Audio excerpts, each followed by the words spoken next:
Anatoli Boukreev, hero or victim of a broken system. He went back into the storm 3 times to save climbers who weren't even his responsibility. He pulled 3 people from the edge of death, while others stayed warm in their tents. And then a best-selling book blamed him for the disaster. This is the story of how a hero got turned into a villain. This is the story of Anatoli Boukreev, the Russian climber who became the most controversial figure of the 1996 Everest disaster. Some people call him a hero, a man who risked his life over and over to rescue strangers. Others call him negligent, a guide who abandoned his clients and contributed to the chaos that killed 8 people. The truth is somewhere in between, buried under cultural misunderstandings, media bias, and a system that was broken long before Anatoli ever set foot on the mountain. Was he unfairly blamed? Let's find out. Who was Anatoli Boukreev? Anatoli Boukreev wasn't like other Everest guides. He was a product of Soviet mountaineering, a completely different tradition than the Western commercial climbing world. Born in 1958 in Kazakhstan, Anatoli became one of the most accomplished high-altitude climbers of his generation. By 1996, he had summited Everest twice. He had climbed K2, the world's most dangerous mountain. He had done things at extreme altitude that most people couldn't even imagine. His climbing philosophy was shaped by the Soviet system, which emphasized self-reliance, physical toughness, and minimal equipment. Soviet climbers didn't have fancy gear or unlimited budgets.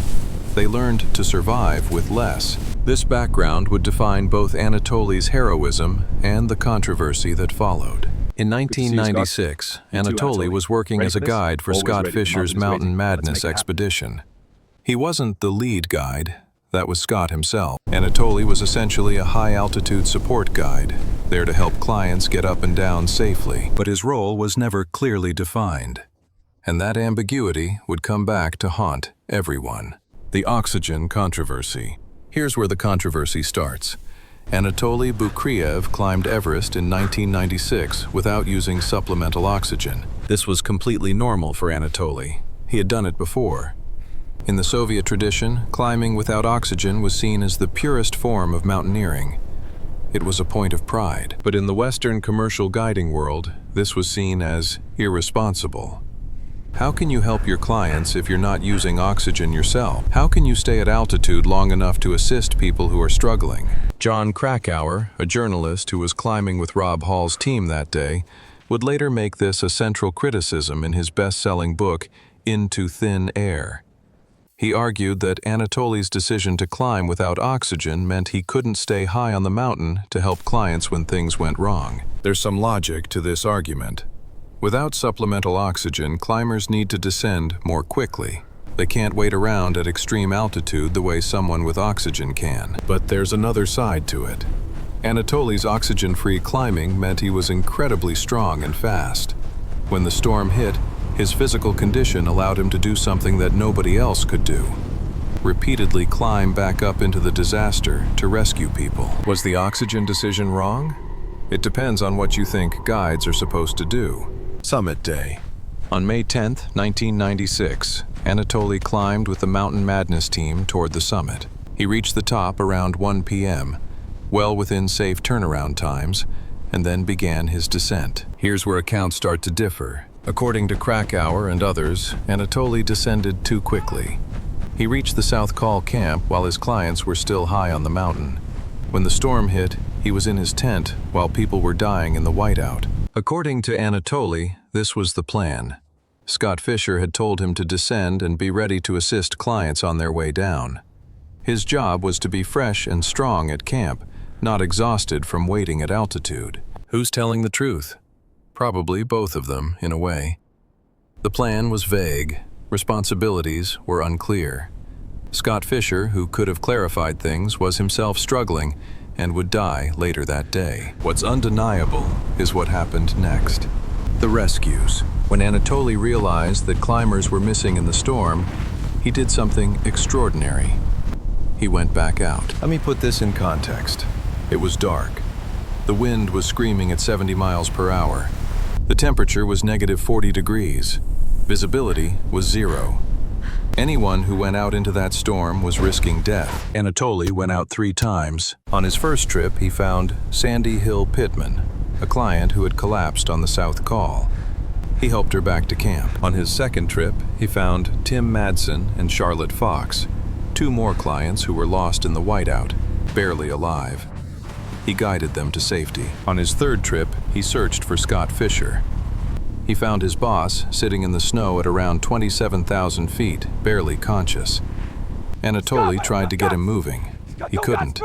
Scott was too far gone. Anatoli faced an impossible choice: stay with Scott and probably die himself, or go back down and try to help others who might still be savable. He went back down.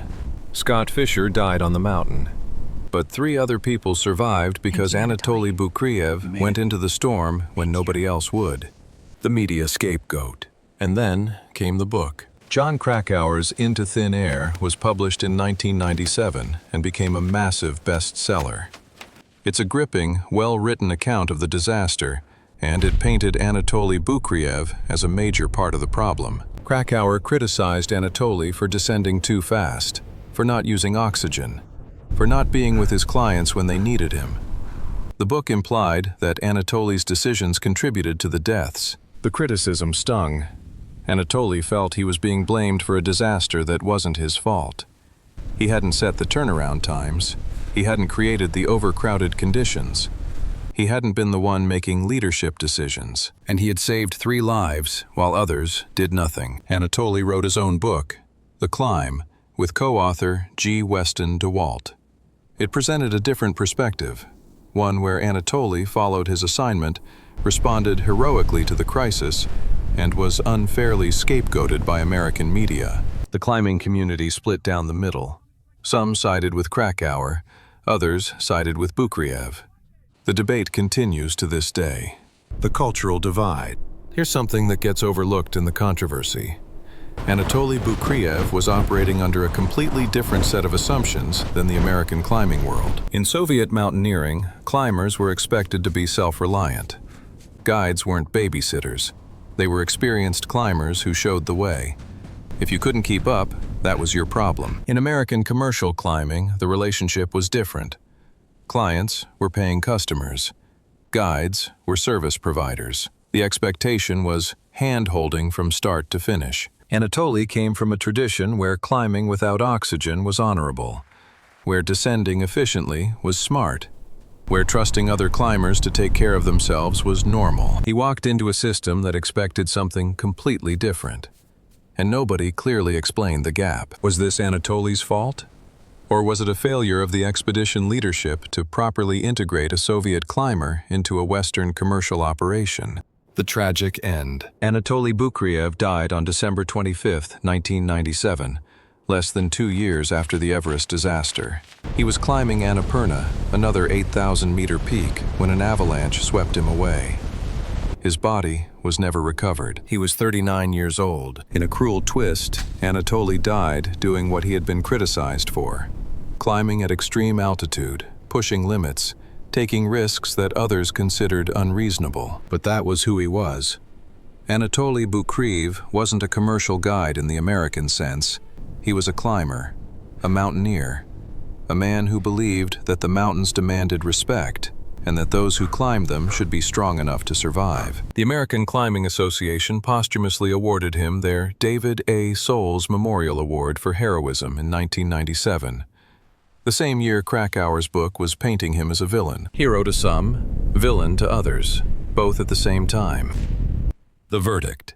So was Anatoli Boukreev unfairly blamed? Yes and no. He made choices that can be legitimately criticized. Climbing without oxygen limited his ability to stay high on the mountain. Descending quickly meant he wasn't there when clients first got into trouble. But those choices also enabled his heroism. His strength and speed allowed him to go back into the storm when nobody else could. 3 people are alive because of that. The real problem wasn't Anatoli, it was the system. A commercial expedition where roles weren't clearly defined, where Soviet and American climbing philosophies collided without anyone acknowledging the differences. where business pressures overrode safety protocols. Anatoli Boukreev was dropped into a broken system and then blamed when it collapsed. He deserved better, and so did the people who died. If this story changed how you see the 1996 disaster, watch the next one. It goes even deeper.